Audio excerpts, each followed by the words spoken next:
Chapter 3. Landslide. That's a shame, fellas, Chap Morton said. This is sure your day for bad luck.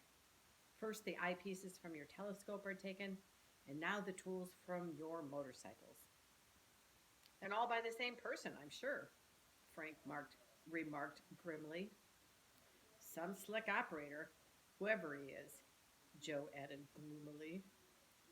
Chet put his hands into his trouser pockets and with a grin pulled out a pair of pliers, a screwdriver, and a wrench. I was working on the Queen this morning, he explained. Good thing I happened to put these in my pocket. I'll say, Frank declared gratefully, taking the tools Chet handed over. He unfastened the housing of the motor and he began to check every inch of the machinery. Finally, he looked up and announced, I guess I found the trouble. A loose connection. Frank adjusted the wires, and a moment later, the vehicle's motor was roaring normally. The housing was put back on, Chet's tools were returned with thanks, and the four boys set off once more. Let's hope nothing more happens before we get home, Biff said with a wry laugh. I'll second that, Joe said empathetically. For 5 minutes, the cyclists rode along in silence, their thoughts partly on the passing scenery, but mostly of the mystery in which they had become involved. Joe's mind was racing with his throbbing motorcycle.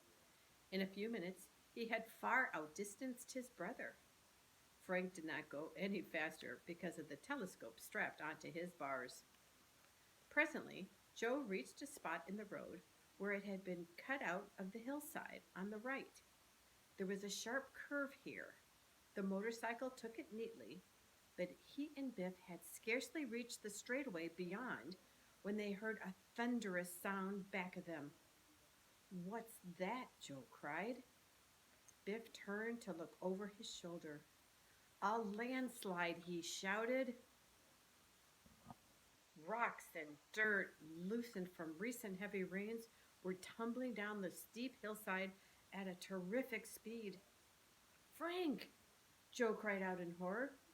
He jammed on his brake and disengaged the engine. As he ran back to warn his brother, Joe saw that he was too late. Biff had rushed up and both could barely stare helplessly, their hearts sinking. Frank and Chet came around the corner at a good speed and ran full tilt into the landslide.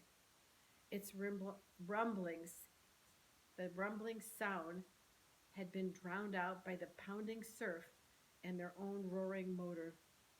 The two boys, the motorcycle, and the telescope were bowled over by the falling rocks and earth. As the rain of debris finally stopped, Joe and Biff reached their sides. Frank, Chet, they cried out in unison. Are you hurt? Frank, then Chet, sat up slowly. Aside from looking a bit dazed, they seemed to be all right. Rock just missed my head, Frank said finally. I got a mean wallop on my shoulder, Chet panted gingerly, rubbing the sore spot. You fellas were lucky, Biff spoke up, and Joe nodded his intense relief. How about the telescope? Frank asked quickly. Take a look at it, will you, Joe?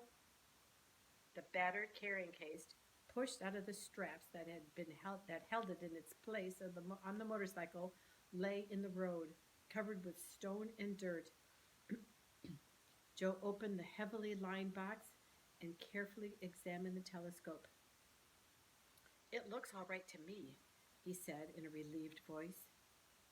Of course, we won't know for sure until we try the other eyepieces in it, but at least nothing looks broken. By this time, Frank and Chet were standing up, and Biff remarked, While you two are getting your breath, Joe and I can take the biggest rocks out of the way. Some motorist may come speeding along here and break his neck or wreck his car unless this place gets cleaned up. Oh, I'm okay, Chet insisted. The rock that hit me just felt like a bender, and the big one on the Milton High just felt like Bender. the big end on the Milton High team. He hit me many a time the same way. Frank, too, declared that he felt no ill effects. Together, the boys flung rock after rock into the fields beyond the road and the water, and in pairs carried the heavy rocks out of the way. Guess we're all set now, Frank spoke up. Biff, I'm afraid you're going to be late getting home, he chuckled. Who is she? Biff reddened a little. How'd you guess? I have a date with Sally Sanderson, but she's a good sport. She won't mind waiting a little longer. Again, the four boys straddled the motorcycles and started off. A few minutes later, a noise came out of the ocean that attracted Frank's attention, and he peered across the rolling sweep of waters. A powerful speedboat came into view around the base of a small cliff about a quarter mile out.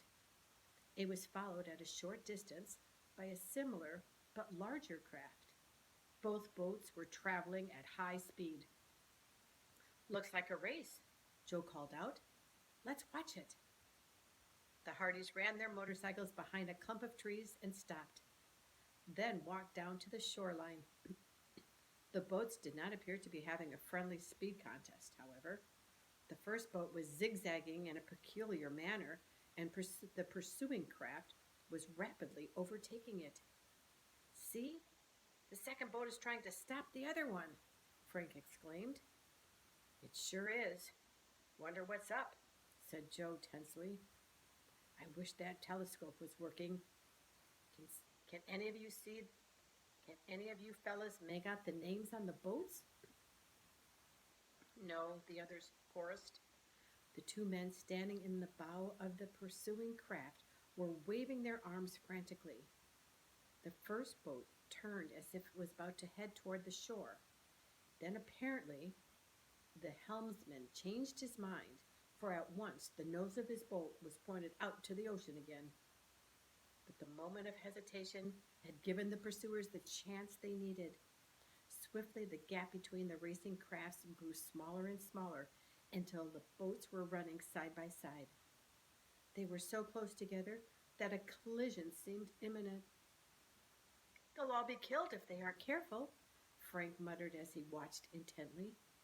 The lone man in the foremost craft was bent over the wheel. In the boat behind, one of the two men suddenly raised his right arm high. A moment later, he hurled an object through the air. It landed in back of the engine house in the center of the craft. At the same time, the larger boat sped off seaward. What was that? Chet asked. Suddenly a sheet of flame leaped high into the air from the smaller boat. There was a stunning explosion, and a dense cloud of smoke rose in the air. Bits of wreckage were thrown high and in the midst of it, the boy saw the occupant hurled into the water. Swiftly, the whole boat caught fire. The flames raced from bow to stern. That man, shouted Frank. He's alive. The boys could see him struggling in the surf, trying to swim ashore. He'll never make it, Joe gasped. He's all in. We've got to save him, Frank cried out.